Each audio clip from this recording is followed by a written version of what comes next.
નમસ્કાર વિદ્યાર્થી મિત્રો, સરસ્વતી સ્કૂલિંગ સિસ્ટમ દ્વારા ચાલતા આ આઈએમપી ક્વેશ્ચનની સિરીઝની અંદર હું બ્રિજેશ સાકડેચા આપ સૌનું હાર્દિક સ્વાગત કરું છું. આપણે અંતર્ગોળ અરીસાની આકૃતિઓ જોઈ, બહિગોળ અરીસા વિશે સમજ્યા.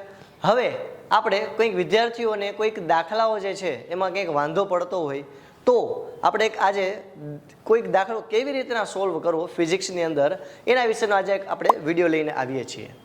તો એક એક્ઝામ્પલ માટે આપણે ચેપ્ટર નંબર 9 પ્રકાશ પરાવર્તન અને વક્રીભવન એનો સ્વાધ્યાયનો દાખલા નંબર 15 ની રકમ હું તમારી સમક્ષ વાંચું છું. જેમાં એવું કીધેલું છે દીકરાઓ કે 18 સેન્ટીમીટર કેન્દ્ર લંબાઈ. હવે કેન્દ્ર લંબાઈને કેના વડે દર્શાવાય તો કે એફ વડે. સ્વાધ્યાયનો દાખલા નંબર 15 છે. ચાલો આપણે જોઈ લઈએ. પહેલા તો સ્વાધ્યાયનો દાખલા નંબર 15 આપણને કીધું છે 18 સેન્ટીમીટર કેન્દ્ર લંબાઈ. એટલે અહીંયા આપણને એફ કેટલું આપ્યું છે તો કે 18 સેન્ટીમીટર કેન્દ્ર લંબાઈ ધરાવતા અંતર્ગોળ અરીસાની સામે જો કેવો અરીસો કીધો છે, અંતર્ગોળ. હવે મેં તમને આના પહેલાના વિડીયોની અંદર કીધું હતું કે જ્યારે મને અંતર્ગોળ શબ્દ સંભળાય ને, ઓ ભાઈ, જ્યારે મને અંતર્ગોળ શબ્દ સંભળાય ને તો આ કેન્દ્ર લંબાઈને તમારે ઋણ લઈ લેવી, માઇનસ લઈ લેવી, અને બહિગોળ હોય તો ધન લઈ લેવી. વાહ ભાઈ વાહ.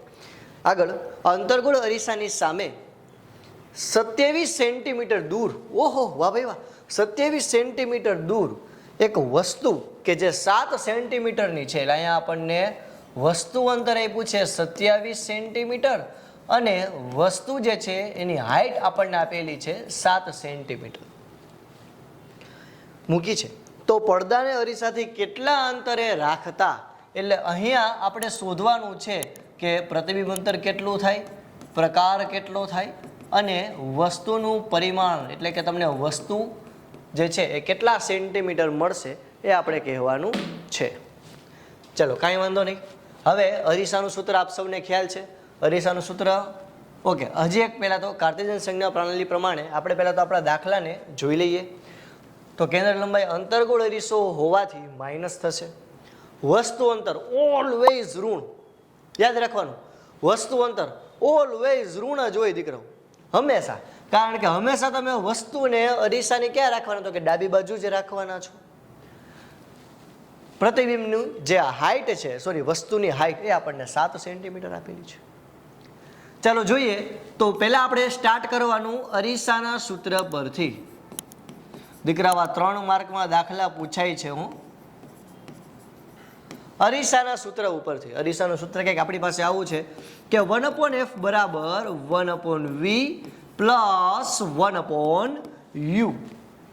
આપણે અહીંયા શું મેળવવાનું છે વિદ્યાર્થી મિત્રો તો કે પ્રતિબિંબ અંતર મેળવવાનું છે. કાંઈ વાંધો નહીં, એને આપણે સૂત્રનો વરરાજો બનાવશે. એટલે અહીંયા આ પ્લસ છે, ઓલી બાજુ જઈ તો માઇનસ. અચ્છા, આપણે તો વીને સૂત્રનો કરતા બનાવવો છે તો આ પ્લસ છે, આ બાજુ આવશે તો માઇનસ થશે. એટલે આપણે એમ લખી શકશું કે 1/v બરાબર 1/f માઇનસ 1/u. તો વાહ ભાઈ વાહ. હવે માત્રામાં ધબાધબ કિંમત મૂકવા માંડો અને મોજ કરો. ચાલો જોઈએ. તો 1/v બરાબર 1/f, f એટલે કેટલા છે, કેટલા છે, આહ વાહ ભાઈ વાહ, 18 છે, માઇનસ u એટલે કે 1/-27. હવે તમને ગણિતના સાદુરૂપ પ્રમાણે આ માઇનસ માઇનસ શું થશે વિદ્યાર્થી મિત્રો?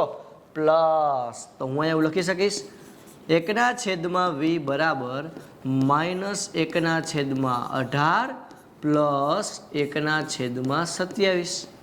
કારણ કે આ માઇનસ માઇનસ પ્લસ થાય ગણિતના નિયમ મુજબ. હજી એકવાર શું કરેલું આપણે? આપણને એક અંતર્ગોળ અરીસો આપેલો છે કે જેની કેન્દ્ર લંબાઈ -18 સેન્ટીમીટર, 18 સેન્ટીમીટર કેન્દ્ર લંબાઈ હોય પણ અંતર્ગોળ શબ્દ આવડે એટલે કેન્દ્ર લંબાઈ માઇનસ લઈ લેવાની, બહિગોળ તો ધન લઈ લેતા. આપણું ક્યાં છે કંઈ? વસ્તુ અંતર 27 સેન્ટીમીટર માઇનસ વસ્તુની હાઈટ 7 સેન્ટીમીટર.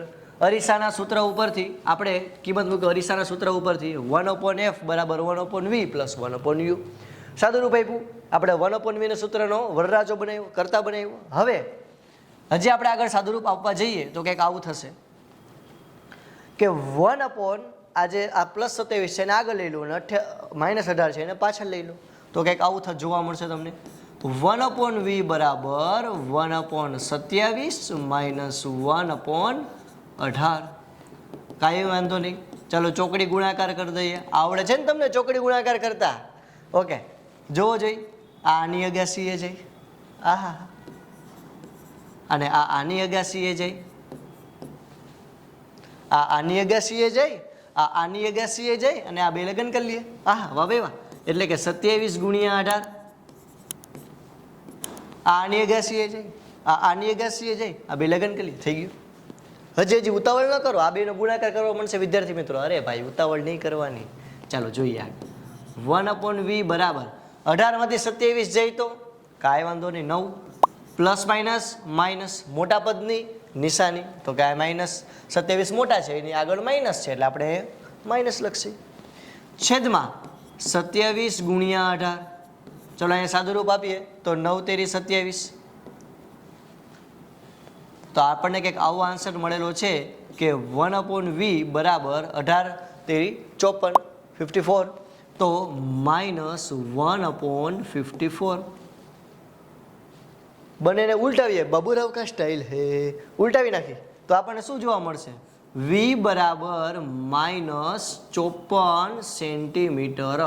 તો આ વિદ્યાર્થી મિત્રો આપણો પહેલો આન્સર આવ્યો કે આપણને જે પ્રતિબિંબ અંતર પૂછેલું છે એ મળેલું છે -54 સેન્ટીમીટર. આગળ જોઈએ.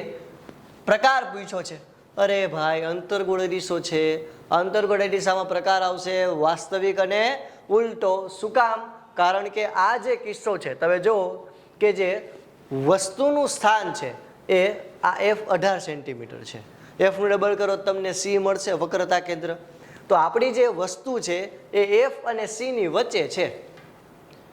તો F અને C ની વચ્ચે વસ્તુ હોય, તમે કિસ્સાઓ યાદ કરો, વાસ્તવિક અને ઉલટું. તો વાસ્તવિક અને ઉલટું. અને દીકરા આનો 1 માર્ક છે. આ તો આવડવું જ જોઈએ, કાંઈ ન આવડતા પ્રકાર તો લખી જ નાખવાનો, વાસ્તવિક અને ઉલટું. હવે આ પ્રતિબિંબની ઊંચાઈ આપણને ગોતવાની કીધી છે. પ્રતિબિંબની ઊંચાઈ મેળવવી પડશે. કાંઈ વાંધો નહીં, એના માટે આપણે મોટવણીનું સૂત્ર ધ્યાનમાં લઈએ. શું છે મોટવણીનું સૂત્ર? મોટવણીનું સૂત્ર કંઈક એવું છે આપણી પાસે અહીંયા સ્ક્રીનમાં જોતા જોતા કે h' ના છેદમાં h. મોટવણી એમ એનું સૂત્ર આપણી પાસે છે h' ના છેદમાં h. એટલે કે આ સ્ક્રીનની અંદર m બરાબર h' ના છેદમાં h અથવા તો -v ના છેદમાં u. આવું કંઈક છે આપણી પાસે સૂત્ર. ચલો સાદુરૂપ આપીએ. આપણી પાસે હાઈટ અત્યારના મેળવવાની છે તો આપણે બંને સૂત્રને સરખાવીએ તો h' ના છેદમાં h બરાબર -v ના છેદમાં u. આપણે શું જોતું છે? તો કે આપણે h' જોતું છે. કાંઈ વાંધો નહીં, સૂત્રનો કરતા બનાવીએ h' ને. તો કંઈક આપણને આવું જોવા મળશે -v ના છેદમાં u ગુણ્યા h. આ કારણ કે ભાગાકારમાં છે, ઓલી બાજુ જાય તો ગુણાકારમાં. ચલો હવે માત્ર દીકરાઓ કિંમત મૂકો જોઈ. -v એટલે તો કે 54. વાહ ભાઈ વાહ. u એટલે 18 પણ કેવા માઇનસ, એને ગુણ્યા h હાઈટ 7 સેન્ટીમીટર આપેલી છે. તો અહીંયા સાદુરૂપ આપશી તો પહેલાં તો આ માઇનસ માઇનસ કેન્સલ થશે. 18 તેરી 54 અને 7 તેરી 21. તો તમને જે પ્રતિબિંબની હાઈટ છે એ મળશે -21 સેન્ટીમીટર. તો દીકરાઓ અહીંયા આપણને 3 વસ્તુ મેળવવાની કીધી હતી, 3 માર્કમાં દાખલો પૂછાય. એ જે પ્રતિબિંબ અંતર, તો એના માટે આપણે અરીસાના સૂત્ર ઉપરથી પ્રતિબિંબ અંતર મેળવ્યું 1/f બરાબર 1/v પ્લસ 1/u. દીકરાઓ અહીંયા ક્યાં ભૂલ કરતા હોય તો કે ભાઈ આ સાદુરૂપ આપવામાં કે કંઈક પ્લસ ક્યારે લેવાનું માઇનસ ક્યારે લેવા એ ખબર નથી પડતી. તો એના માટે મેં તમને કીધું એમ કરવાનું. હંમેશા વસ્તુ અંતર કેમાં રાખવાની? માઇનસમાં. યુ હંમેશા માઇનસ. યુ એટલે તમે નેગેટિવ છો. હા હા, એટલે તમારે નથી, બીજાને કહેવાનું. કેન્દ્ર લંબાઈ અંતર ગોળ હોય તો માઇનસ, બહિગોળ હોય તો પ્લસ. હાલો ભાઈ એ થઈ ગયું. આ બે વસ્તુ આવી જાય પછી આપણે ક્યાં કઈ વાંધો, પછી તો માત્ર આપણે ચોકડી ગુણાકાર કરવાના છે. તો આપણને પ્રતિબિંબ અંતર મળી જાય. અંતર્ગોળ અરીસો છે તો વાસ્તવિક અને ઉલટું. અને જે પ્રતિબિંબની ઊંચાઈ છે એ તમને મળી -21 સેન્ટીમીટર. તો અહીંયા આપણા 3 આન્સર આવી ગયા છે. આ મોટવણીનું સૂત્ર થયું.